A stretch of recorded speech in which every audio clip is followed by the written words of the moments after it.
Hello there, this is episode 24 for Basil, our King of Thieves in Baldur's Gate Enhanced Edition. Last time, Basil saved a nymph and got some of her hair, which he proceeded to sell for 500 bucks. Today, he's going to continue to move around Baldur's Gate, getting quests done for both Scar of the Flaming Fist and for his own experiences. But first, he really does need to get another cleric in his party to replace Viconia. Fortunately, he knows exactly where to go. In the docks area of Baldur's Gate, there's a tavern called Jopelin's Tavern, and in the back room there's actually a familiar figure to Basil. He's going to step back there. You remember when we rescued the miners of Cloakwood? Well, one of them was the dwarf Yeslik, who I've gotten mixed up with Kagan numerous times. Yagan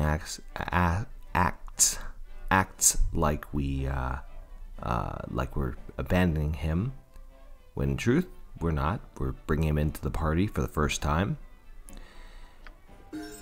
Yeslik is a really interesting character. He is a lawful good dwarf. He is a fighter cleric, multi-class. His stats are 15 in strength, 12 in dexterity, 17 in constitution, 7 in intelligence, 16 in wisdom, and 10 in charisma. Now, his stats are actually relatively average. He doesn't have the same wisdom score that Viconia had with her 18, and so he's not going to be able to cast quite as many spells. That in addition to the fact that he is multi-classing.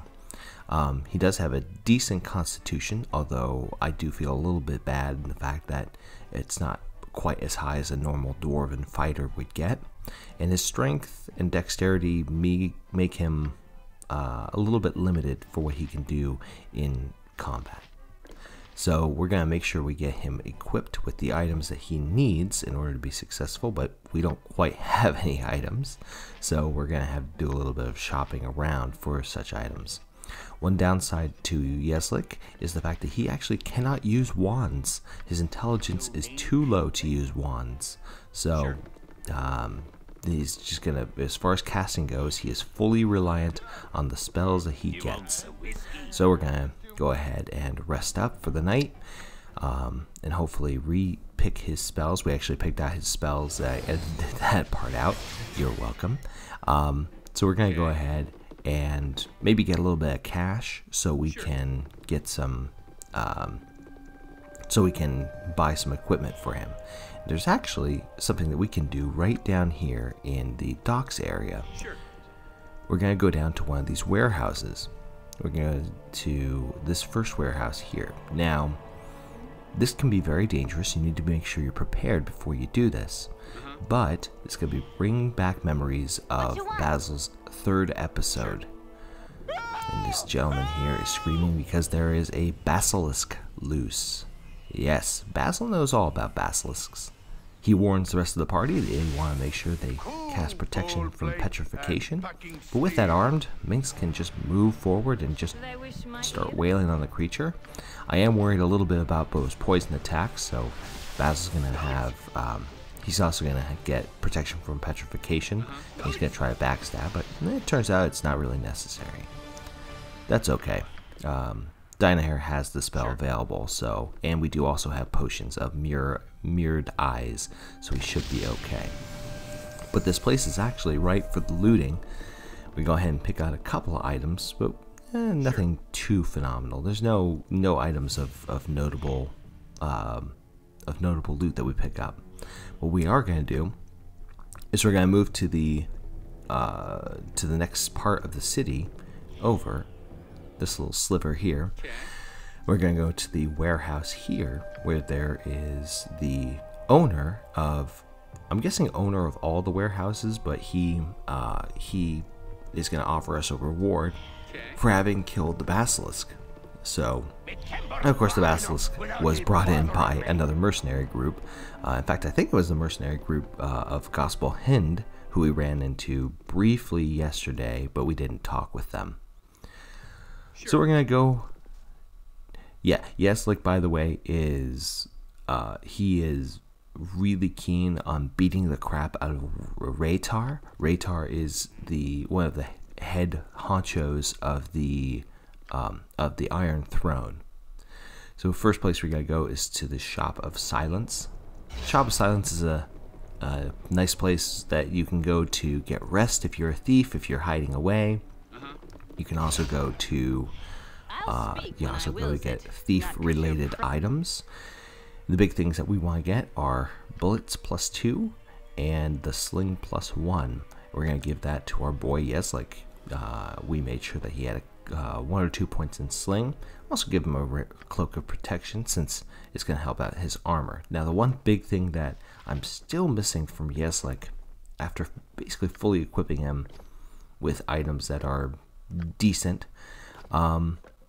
is that he's missing a helmet, and he really does need one. But you know what's shocking is it's like, I've looked in several different stores.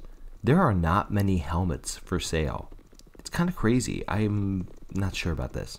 Anyway, this is Lucky Aloe's store.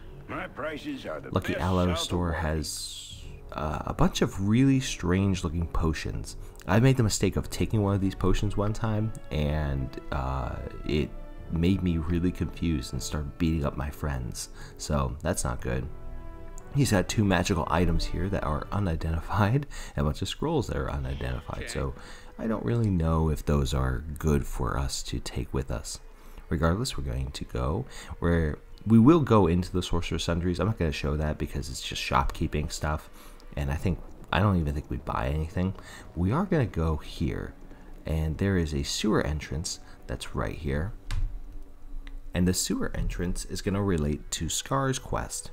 Scar was talking about how people are disappearing, and how it appears to be centipede-like creatures. And it turns out that they're being controlled by somebody. They're being controlled by a mage. So what we need to do is we need to protect our party, and we need to make sure that all of our saves are up. We're also going to cast haste so that we just beat the crap out of the creatures and the mage as fast as possible. And lo and behold, it is an ogre mage. No pressure. We send Minsk in. Nice part about Minsk, once again, is he has free action, so he's immune to hold. That's really, really good. Making us fall in love with those characters that are immune to hold, like the Cavalier and some later characters. Later game characters, rather. And Basil's going to try for a backstab. We're going to see if he's successful. I have no idea. That moved incredibly fast. I'm going to guess he was, but I didn't go back and look. So yeah. So Minsk, of course, starts reminiscing about how his lodge smelled like a sewer after a 3-day feast. Makes me really want to go, dude.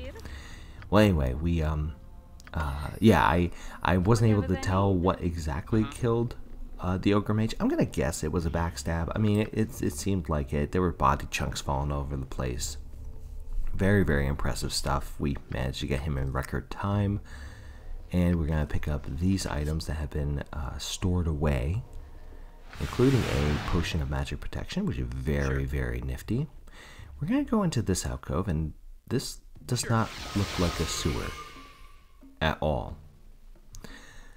This is a place called the Undercellar. Basically, it's like a big old party den. I would say it's like a rave, but not really. It's more like a, I don't know, whorehouse, but it's a little more than that too. There's like business that goes in down here and stuff going on. Anyway, this is going to be a very, very important part of the story later on. There's actually a very difficult fight that we're going to have down here with between one of the most powerful mages in the game and a character who is a hastened assassin. So, Basil, he is going to make himself ready for that match by being super friggin' cheesy. He's going to set traps. This is, again, not a matchup we're going to face until Chapter 7. But he's going to set traps. He'll set 2 there, and then we're going to go out and we're going to rest, and we're going to set 2 more traps later on. Now, again, we're taking this opportunity to check out these exits to the undercellar. It's another group of sewers here. We're going to step forward just a little bit, check out what is around here. Exploring the sewers and kind of understanding and navigating them in Baldur's Gate does make traversing the city a little bit easier, but it is a bit counterintuitive. For example, we're going to pop out here. Remember, we were just behind the Sorcerer's Sundries, and we went into the undercellar, and now we're at the docks. It is not a direct map ratio. It is not like mapped out exactly as is on a conventional map. So just because you think you're going north or you think you're going east or west, it doesn't really connect that way. We are going to go southeast this way. And when we go southeast, you would think we would end up maybe in like that sliver around where like the Blade and Stars are. This guy's going to ask for a little bit of money. Kind of an entrance fee, even though we've been here. We give him the entrance fee. We step out, you would think it would be to the southeast of the city, but no, this is actually the northeast of the city. We are on the Blushing Mermaid. So this lady talks to us about the sadness of the area, and how we are all so depressed because there's monsters and bandits. We're doing the best we can, lady. We're gonna rest. We missed out on a really, really long story from Yeslik talking to Emwyn, causing her to fall asleep. Thank you, NPC interactions. And then we're gonna go back down, and Basil's gonna set some more traps.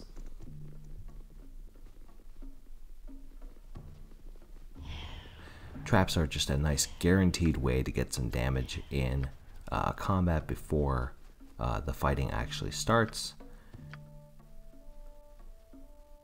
It is not always guaranteed to work. Enemies can put up defenses, like defense from, I believe defense from normal missiles will protect against a thief's traps, but I'm not entirely sure. This is Dalar, apparently this is his office. I don't know where his desk is. I guess he just does his work all in his mind. Whatever. I don't get it. It's strange.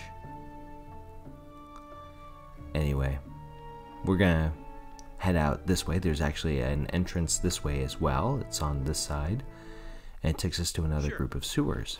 We're gonna step out. We're gonna kill this ghast. My blade will cut you down to size. And one thing to note about this particular area is this entrance to the sewers right here is going to be very important later on, because that is going to be the entrance to the basement of the Iron Throne.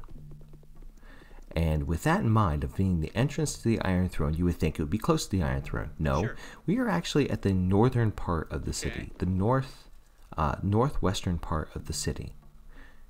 This does not make a lick of sense. It doesn't make any sense whatsoever. We're going to continue to explore down these sewers. We're going to go up some of these entrances, and I'll continue to show you what I mean. Like this area here, this is also the northwest. It's right next to the one of the inns that we've been in. There's so many damn inns in Baldur's Gate. And so we walk past, we chat with this gentleman.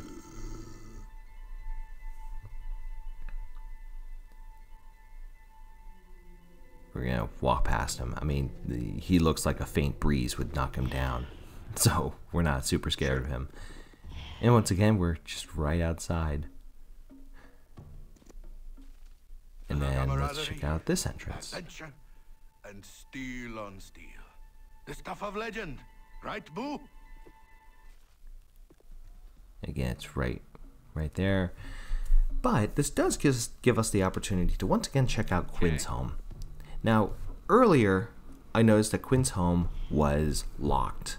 I'm actually gonna just go ahead and lockpick it. I'm gonna just make my way inside and see if this indeed is, if he is part of a quest for one of the items that we actually have. So, I believe it is the quest related to Nestor's dagger. Nestor has a dagger, and he and he died to Ankegs. So this is Quinn. Something on your mind? Yeah, exactly. Bitch priestess, I think, is a term of endearment, but basically Nestor is his friend. He basically is killed, and we have his dagger, and Quinn's gonna have to be the bearer of bad news and tell his mom. That sucks. But we do get a reputation point out of it, and we get 950 experience. So that's kind of nice. So we're being the good guys, right? Well, we're about to do something that is not so good. We're going to go to Razimith and revisit him. Now, if you were to return to Razimith after letting the nymph go, he will attack you, and he's a very powerful mage, so I'm just going to circumvent that. I'm going to kill him. I'm going to take my sword, I'm going to put it where the sun don't shine, and he's not going to do anything about it. Easy as pie.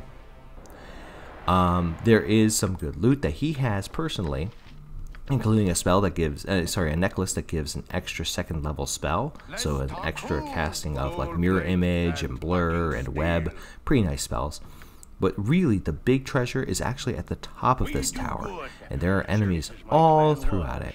And I really don't feel like fighting those enemies, so Basil's gonna crawl his way up, past the mustard jellies, past the ghasts, past the hobgoblins, hobgoblin elites, past the kobold commandos, and to the top of the tower. You're gonna unlock, there's no traps up here. There's a wand of paralyzation, there's a couple of protection scrolls, but there's also going to be a couple of mage scrolls that we'll be able to pick up a little bit later on. But the big one that we're aiming to get is in this first bookcase here. This is the tome. This is a tome of intelligence. It's great if you're a mage or if you're a wannabe mage. So with that, we're going to make our way back downstairs, back past the kobolds, past the hobgoblins, past the ghasts, past the mustard jellies, and back downstairs. Sure. So let's see, we did a good deed by returning the dagger and also by taking out the ogre mage behind the disappearances around town. And then we killed one of the most influential citizens of Baldur's Gate.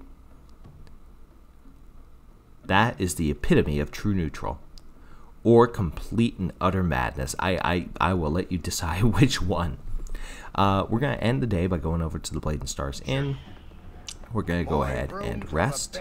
And one of the other things here, you see Grexir the Seer. After we rest, we're going to have a chat with him, and we're going to give him our Sphene Gem. Now, the Sphene Gem will help him to kind of see into the future. He does say it's in the lair of the basilisk, i.e. the warehouse right down the way. And he's going to tell our future, and we're going to get 100 XP from it. So that's kind of nice. That's a really kind of cute deal. A little bit of experience, and there to brighten our day. So that's going to be all we're going to do for today. So tomorrow we'll probably look at the Thieves Guild stuff. I say tomorrow, it might be later on this week. We'll have to see. That'll be it for today. Feel free to check out my other content, or leave the video a like, or a comment, or subscribe to the channel if you like what I do. Thank you so much for watching. Take care, and good luck.